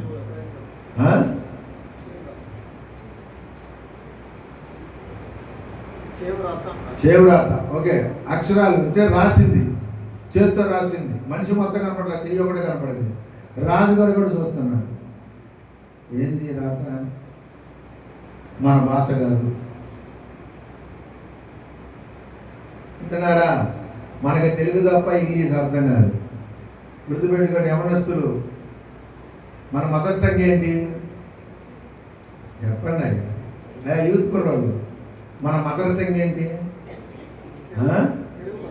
తెలుగులా? తెలుగు. మన అత్త టంగ్ ఏంటి? మన అత్తగారి టంగ్ ఏంటి? ఇంగ్లీష్. ఇప్పుడు ఈ మధ్య మన వాళ్ళు అందరూ కూడా మా వాళ్ళు కూడా ఏదైనా ఫ్లెక్సీ చేస్తే ఇంగ్లీష్లో రాస్తారు వాక్యం. ఇంగ్లీష్లో కూడా నీకు అర్థమైద్దా? తెలుగులో రాయండి. ఆ రాసే మంచి ముఖ్యేదో తెలుగులో రాస్తే 5వ తరగతి చదివినప్పుడు కూడా చదువుతాడు, అర్థమైంది. నువ్వు ఇంగ్లీష్లో రాస్తే ఏం అర్థమైంది? నేను 10వ తరగతి చదివినప్పుడు చదవటమే తప్ప దాని అర్థం నాకు తెలియదు. బాగుంది అనుకోండి. కనుక ఎవరైనా ఫ్లెక్సీలు పెట్టినప్పుడు నేను ఎవరు విమర్శించట్లేదు, మా వాళ్ళకు కూడా ఉంది ఆ హెచ్చులు. మా ఇంటికాడ కూడా ఫ్లెక్సీ చూసాం, అన్నీ ఇంగ్లీష్లోనే ఉంటాయి. తెలుగులో రాయండి. ఇప్పుడు ఇవిడికన్నా అర్థం కావడానికే, లేకపోతే మీరు గొప్ప కోసం రాసేది అర్థం కావడానికి. ఇంగ్లీష్ రాయడం నేను తప్పట్లేదు, కానీ మదర్ టంగ్ అంటే మన తల్లిని మనం మర్చిపోకూడదు. రెండోది ఏంటంటే ఇంగ్లీష్ అందరికీ రాదు, అందరికి అర్థం కాదు. ఏదైనా ఫ్లెక్సీ ఏదైనా వాక్యం రాసేటప్పుడు తెలుగులో రాయండి. ఇప్పుడు తెలుగులో రాశాను, ఇంగ్లీష్లో రాశాను కదా అంటే ఇంగ్లీష్ రాదా నాకు? మరి వెనకాల తెలుగు రాశాను, ఇంగ్లీష్ రాశానా? మన ఇంగ్లీష్ వాళ్ళం కాదు కదా, తెలుగు వాళ్ళం. కనుక ఎవరైనా ఏదైనా ఫ్లెక్సీ పెట్టినా, ఏదైనా ప్రేయర్కి ఏదైనా వేసినా, నేను ప్రేమపూర్వకంగా చెప్పేది ఏంటంటే తెలుగులో రాస్తే ఎవడైనా దారిని పోయి చదివినా వాక్యం వాళ్ళని పట్టుకుంటుంది. ఇంగ్లీష్ ఎవడికి అర్థమైంది మనకి? కనుక ఈ రాజుకి కూడా అర్థం కావట్లేదు, ఇదేం భాష అర్థం కావట్లేదు. గాడి ఉద్యోగాలు సెకండ్ కాలని పిలిపించారు, చదవంటారు ఆయన అన్నాడు.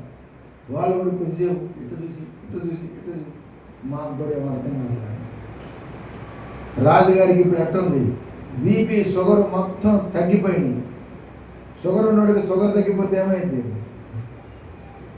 షుగర్ పడిపోతే ఏమైంది? ఈడిగొట్టి డాముని కింద పడతారు, ఈడిగొట్టి డాముని కింద పడ్డాడు. మోకాలంటే కొట్టుకున్నాడు గడగడ. అప్పుడు అంతఃపురం రాణి ఉంది, ఇక్కడేమో మనవాడు రాణి లేదు, అంత ఇది ఉపపత్నులు ఉన్నారంట. అసలు అంతఃపురంలో ఉంది. ఎవరో పోయి చెప్పారు, అమ్మ రాజుగారు ఏదో విందులో ఉంటే ఆ గోడ మీద చెయ్యొచ్చి రాసిందంట, రాజుగారు ఏమో బీపీ షుగర్ డౌన్ అయిపోయి గడగడగడ కొట్టుకుంటున్నాడంటే అప్పుడు ఆమె వచ్చింది, రాజా భయపడగాకు, ముందు షుగర్ ట్యాబ్లెట్ వేసుకో, కొద్దిగా పంతాలు తినమని చెప్పింది. ఎందుకమ్మన్నాడు, మీ రాజ్యంలో ఒక ఆయన ఉన్నాడు దానియేలు అని ఆయన పిలిపి ఆయన అర్థం చెబుతాడన్నాడు. ఎమ్మడే దానియేలు పిలిపించాడు. దానియేలు వచ్చి చూశాను అన్నాడు. ఇప్పుడు చెప్పాడు, ఏం చెప్పాడు?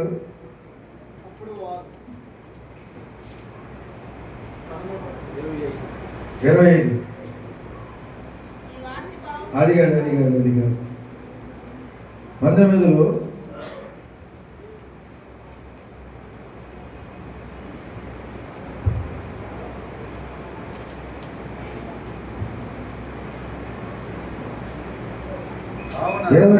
బెల్షస్సరు అతని కుమారుడు నీవు ఈ సంగతి అంతయు ఎరిగిండియు నీ మనస్సును అణుచుకొనక.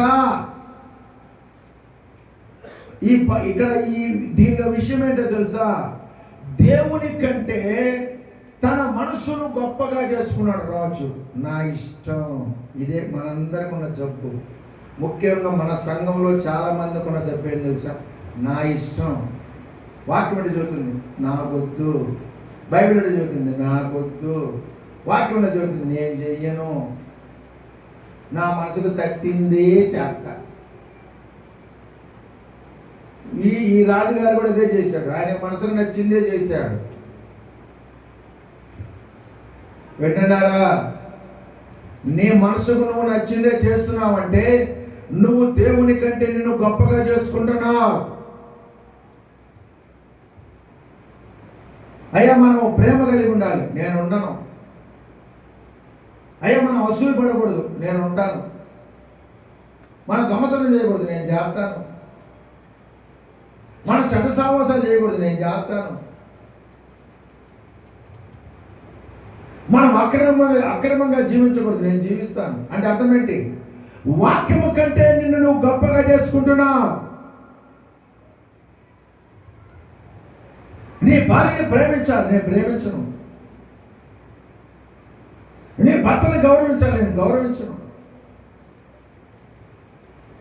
నీ భర్త నీకు శిరస్సు, నాకొద్దు.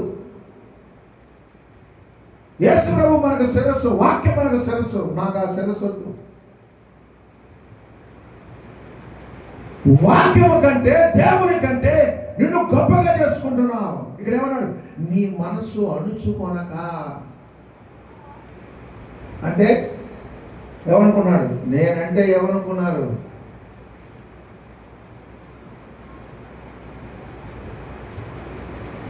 నీ మనసు అనుకొనక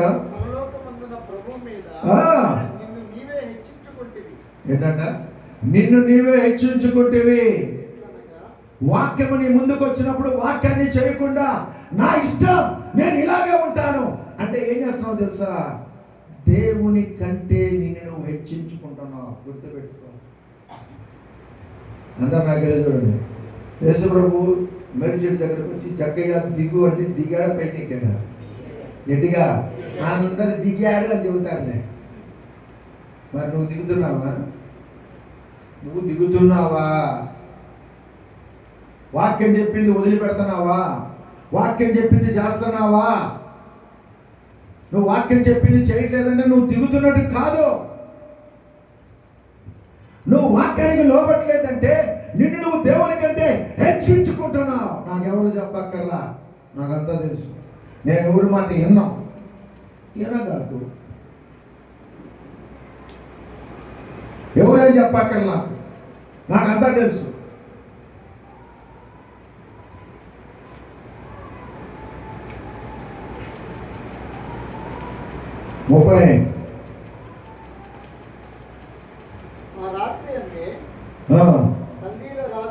కల్దీల రాజుకు బెల్షస్సరు హతుడాయెను.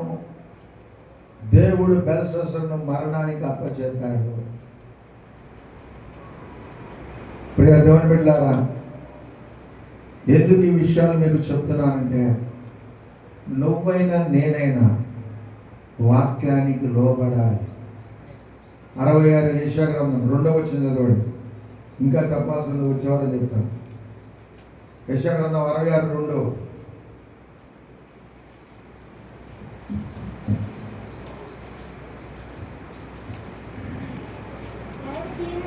ఎవడు దీనుడై నలిగిన హృదయము గలవాడై నా మాట విని వణుకుచుండునో వానిని నేను దృష్టించుచున్నాను. నా మాట విని వణుకువాడిని. దేవుని మాట అంటే ఏంటి? వాక్యమేనా? ఆమె దేవుని వాక్యం అంటే, దేవుని మాట అంటే ఏంటి? దేవుని వాక్యమేనా? దేవుని మాట, దేవుడే ఉన్నాడు. నా మాట విని వనకండ్రా అంటే నేను ఎవరు చెప్పినా ఎన్నో, నా మనసుకు నచ్చితే నేను చేస్తా, లేదా మా ఆయన చెప్తేనే నేను చేస్తా, లేదా మా ఆవిడ చెప్తేనే నేను చేస్తా, మా పిల్లలు చెప్తే నేను చేస్తా. అంటే నువ్వేం చేస్తున్నావు తెలుసా? దేవుని కంటే నిన్ను నువ్వు గొప్పగా చేసుకుంటున్నావు. దేవుడు బెల్షస్సరుకి ఏ ట్రీట్మెంట్ ఇచ్చాడు తెలుసా? నీ రాజ్యము నీ అద్దరిని తీసేస్తున్నాను. దానియేలు ఆయన కలభావం చెప్పిన తర్వాత, ఆయనకు మంచి బహుమతులు ఇచ్చి పంపించిన తర్వాత, నెబుకద్నెజరు బెల్షస్సరు రాజు ఇంటికి వెళ్ళి పడుకున్నాడు. పడుకున్న తర్వాత అతని తలుపులు తెరవబడ్డాయి. దర్యావేషు అనే మాదిల రాజు వచ్చి బెల్షస్సరు గుండెల మీద కత్తి పెట్టాడు. కత్తి పెట్టి ఏం చేశాడు? టీ తాగురా అన్నాడా? కత్తి పెట్టి ఏం చేశాడు? మంచం మీద చంపేశాడు రాజుని. సైనికులు వచ్చి శవాన్ని తీసుకెళ్ళి పాతి పెట్టారు. ఆ రాజుగారు వచ్చి తెల్లారి ఆ సింహాసనం మీద ఈ రాజుగారు కూర్చున్నాడు. అంతకు ముందేమో బెల్షస్సరు కూర్చున్నాడు. తెల్లారి కల్లా దర్యావేషు కూర్చున్నాడు. కారణం ఏంటి? చాలా మంది అనుకుంటారు నన్ను ఎవరు ఏం చేయలేరు, నేను ఎవరికి భయపడను. భయపడగాదు.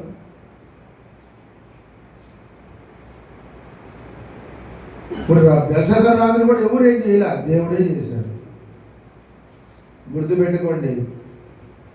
ఉదయకాల మనం నేర్చుకున్న చిన్న అంశం ఏంటంటే, దేవుని కంటే గొప్పగా నీ జీవితంలో ఏం చేస్తున్నావు? ఎవరిని గొప్పగా చేస్తున్నావు? బెల్షస్సరు దేవుని కంటే ఎక్కువగా తను గొప్ప చేస్తున్నాడా? దేవుడు ఎవరయ్యా? తీసుకురా ఆ మందిరం పాత్రలు, తీసుకురా పోయి ద్రాక్షరసం పోయి చేస్ అని తాగుతాం. అవి ఎక్కడ పాత్రలు? దేవుడైన యెహోవా మందిరములో దేవుని పరిచయం వాడబడిన పాత్రలు. వింటున్నారా? ఇక్కడ అదే పాత్రలో మనం అందరం ఉన్నాం. Praise the lord. హల్లెలూయా. ఆ పాత్రలు ఎవరో కాదు, నువ్వు నేనే. మరి ఈ పాత్రలో ఎవరిని కనపరుస్తున్నావు నువ్వు? దేవుణ్ణి కనపరిస్తే దేవుని ఆశీర్వాదం వచ్చింది. దేవుణ్ణి గొప్ప చేస్తే అబ్రాహామును ఆశీర్వదిస్తాడు. దేవుణ్ణి గొప్ప చేస్తే నినివే పట్టణస్థులు క్షమించినట్టు దేవుడు మన పాపాలు క్షమిస్తాడు. ఈ దినమున మనకు వస్తున్న సమస్య ఏంటో తెలుసా? మనుషులే మనుషులే మనుషులే, బంధువులే బంధువులే బంధువులే.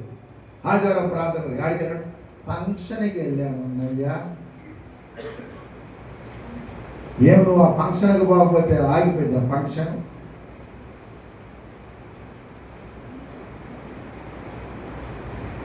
పెళ్ళికి వెళ్ళామన్నయ్యా. ఏం పెళ్లి కుదురా? నువ్వు పెళ్లి కొడుకువా? ఆగిపడదు. నువ్వు వెళ్ళకపోయినా పెళ్ళి అయిందిగా. పెళ్లి కుదురు పెళ్లి కొడుకు వాళ్ళ తరఫున 10 మంది, వాళ్ళ తరఫున 10 మంది ఉంటే చాలు. నేను ఎందుకు చెబుతున్నానంటే, మనము లోకానికి వెలుగు అన్నాడు. అంటే చీకట్లో మన మార్గాన్ని చూపించాలి. మనమే సిగ్గులేని మొక్కలు వేసుకొని ఆదివారం ఫంక్షన్లకి పెళ్ళిళ్ళకి పోతుంటే వాళ్ళు ఏం చేస్తారు? ఇంకా పెడతారు పెళ్ళిళ్ళు. అలా కాకుండా ప్రార్థనకి పోయే వాళ్ళు పోలేదనుకోండి, అప్పుడు వాళ్ళు ఏమంటారు? ఆదివారం ఫంక్షన్ పెట్టొద్దురా, ప్రార్థనకి వెళ్ళే వాళ్ళు ఎవరు రారు అంటే, ఇప్పుడు మన వాళ్ళే ముందు పోతారు. పోయి మళ్ళీ కూడా జీవితంలో ఎప్పుడు తెలియదు, ఇప్పుడే తిన్నా ఉంటే తింటుంటున్నారు. అసలు ఇంత మడికి నేను తినలేదమ్మా, ఇదే ఫస్ట్ టైం, తొందరగా ఏంటి ఆగలేస్తుంది, రోజు తింటాను ఉంటారు. ఏమా నీకు ఇంట్లో ఉండదా? కనుక నేను మిమ్మల్ని ఈరోజు తిట్టడానికి చెప్పట్లేదు. మీ జీవితంలో దేవుని యొక్క దీవెనలు కావాలంటే, నిత్య రాజ్యానికి వెళ్ళాలంటే దేవుని మీ జీవితంలో గొప్పగా చేయండి. మనుషులుగా నన్ను గొప్పగా చేయమంటా. నాకు మీరు ఆడికెళ్ళిన మా జాన్వేశ్వరి గారు మంచోడు, జాన్వేశ్వరి గారు మంచోడు అని నా గురించి చెప్పమంటా. నేను దేవుణ్ణి గొప్ప చేయండి. దేవుణ్ణి గొప్ప చేయటం అంటే ఏంటో తెలుసా? దేవుని వాక్యం చెప్పినట్టు చేయండి. నినివే పట్టణస్థులు దేవుణ్ణి గొప్ప చేశారు, పశ్చాత్తాపడ్డారు. దేవుడు కూడా వాళ్ళని ఇష్టపడ్డాడు. బతకండి అన్నాడు. చూడండి, ఉగ్రతకు పోయినోళ్ళు ఉగ్రత నుండి తప్పించబడ్డారు. క్షేమకరంగా ఉన్నాడు, ఉగ్రత తెచ్చుకున్నాడు. ఇప్పుడు ఆల్రెడీ వీళ్ళ మీద జీవో పాస్ అయిందిగా, 40 రోజుల్లో మీరు స్మాష్ అన్నారు. వాళ్ళు తగ్గించుకొని దేవుణ్ణి గొప్ప చేయటం వల్ల వాళ్ళ మీద నా ఉగ్రత పోయింది. అర్థమైందామని చెప్పండి. మరి బెల్షస్సర్ మీద ఏముంది? ఏం లేదుగా. కానీ మనోడేంటి? నేను రాజునే, నేను చెప్పింది చేయాలి. గుర్తుపెట్టుకోండి, చాలామంది భర్తలు ఎట్లుంటారు తెలుసా? నా కుటుంబానికి నేనే రాజుని. మంచిదే, నా కుటుంబానికి నేనే రాజుని. కానీ మనందరికి ఒక రాజు ఉన్నాడు. Praise the lord. హల్లెలూయా. నీవు నీ కుటుంబము బిడ్డలు క్షేమకరంగా ఉండాలంటే ఆ రాజును గొప్ప చేయండి. ఇతనికి ఏం తీర్పు లేదు, కానీ తీర్పు కొని తెచ్చుకున్నాడు మనోడు. ఏమన్నాడు? తీసుకురండి, మందిరంలో క్లాసులు తీసుకురండి, కడిగి తీసుకురండి, పోయింది ద్రాక్షరసం పోయింది. డార్లింగ్ నువ్వు ఒక కప్పు తీసుకో. ఎవరు వాళ్ళు? ఉపపత్నులు అంట. చేస్ అని కొట్టుకొని తాగుతుంది. మామూలు గిన్నెలు తాగొచ్చున్నా? లోపల ఏదో ఒక సామెత, సాగు దగ్గర పడితే మందు పనిచేయదంట. ఈడికి కూడా పనిచేయాలి. ఆల్రెడీగా ఆ జీవో తీసేసి వీడికి ఇచ్చాడు జీవో. నీ రాజ్యము తీసివేయబడుతుంది, నువ్వు మట్టిలోకి పోతున్నావు. This is my judgement, this is a final, go to hell అన్నాడు.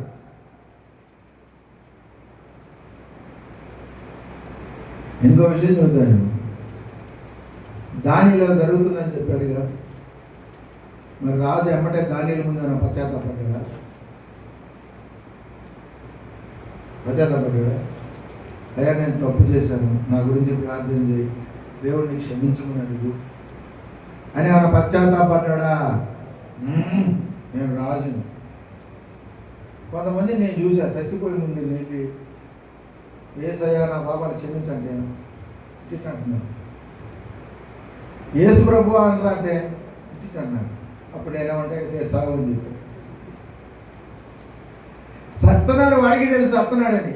పోయి యేసయ్యా నన్ను క్షమించాను అంటే అంటున్నాడు, యేసు ప్రభు నన్ను రక్షించానే అన్నాడు. సరే చచ్చిపోవని చెప్పి ఏం చెప్పేది నేను ఇంకా అంటే అర్థం ఏంటి? నేను సావనైనా వస్తా కానీ యేసు ప్రభుని క్షమించమని అడగను. యేసు ప్రభు అడిగితే నీ ఇల్లు లాక్కపోతున్నా. కనుక ప్రియ దేవుని బిడ్డలారా, నేను మీకు అందరికీ చెప్పేది ఏంటంటే, మీ జీవితంలో లేదా మన జీవితంలో దేవుని కంటే ఎక్కువగా దేన్ని గొప్ప చేయొద్దు. అది మనకు మేలు కాదు. ఏలి గురించి ఏమన్నాడు? నాకంటే నీ కుమారులు గొప్ప చేశావు, ఇదిగో నీకు ఒక స్టేట్మెంట్ ఇస్తున్నా, నీ కొడుకులు నేను తీసేస్తున్నా. ఎవడు చెప్పుకుంటూ చెప్పుకుంటున్నాను అంటున్నారా? అందరు లేచిన పడదాం.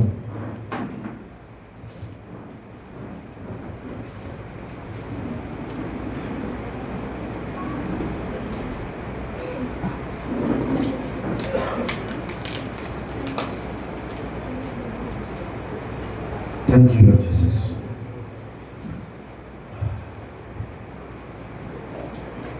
ప్రియ సహోదరి సహోదరులారా, యువతి కాలంలో మనం నేర్చుకున్న చిన్న అంశం ఏంటంటే,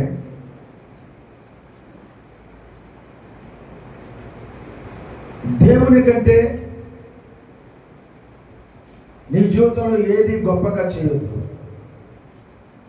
దేవుణ్ణే గొప్పగా చేయాలి. నీ జీవితంలో దేన్ని గొప్ప చేస్తున్నావు? దేవుణ్ణా లేదా నీ ఇష్టాన్నా?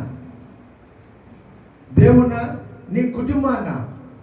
దేవుణ్ణా మానవుల్నా? ఈ రాజు ఏమనుకున్నాడు? నా ఇష్టం. మనం అనుకున్నాం, ఒకవేళ ఆ మందిరంలోకి వెళ్ళి అక్కడికి వెళ్ళి ఖజానాలోకి వెళ్ళి ఆ పాత్రలు తెచ్చేవాడు రాజుగారు, ఇవి ఇజ్రాయేల్ దేవుని మందిరంలో, నాకు తెలుసు, పెట్టండి ఇక్కడ, పోయండి ద్రాక్షారసం, తాగండి మీరందరూ. పైగా వాటిని తీసుకొని విగ్రహాల దగ్గరికి వెళ్ళి స్తుతిస్తూ కీర్తిస్తున్నారు. అంటే ఏం చేస్తున్నారు? నేను గొప్పవాడిని, నేను సేవించే దేవతలు దేవుళ్ళు గొప్పవాళ్ళు. ఇప్పుడు మన దేవుడు రోషం కలిగిన దేవుడు, ఆయన రంగం మీదకి వచ్చేమన్నాడు, నువ్వు గొప్పోడి కాదు, నీ దేవతలు గొప్పోడి కాదు, నేనే గొప్పని, నేనే గొప్పని నీకు చూపిస్తా. నువ్వు తెల్లారితే నువ్వు వెలుగును చూడవు.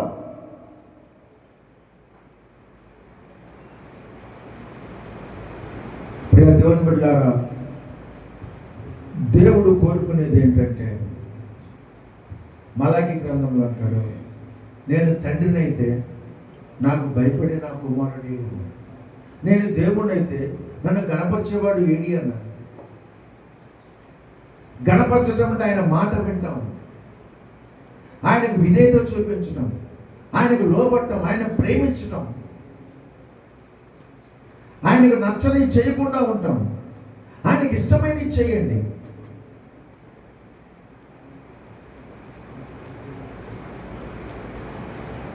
ఈ ఉదయకాల సమయంలో ప్రియ దేవుని బిడ్డలారా జాగ్రత్తగా ఉన్నాను. ఈ విషయము మీకు మాత్రమే కాదు, నేను కూడా దీనిలో పాలిభాగస్సు. నేనైనా సరే దేవుణ్ణి గొప్పగా చేయాలి. మనమందరము దేవుణ్ణి గొప్ప చేయాలి. ప్రార్థన చేద్దాం. బ్రదర్ ఐజాక్ గారు వచ్చి ప్రార్థన నడిపిస్తారు.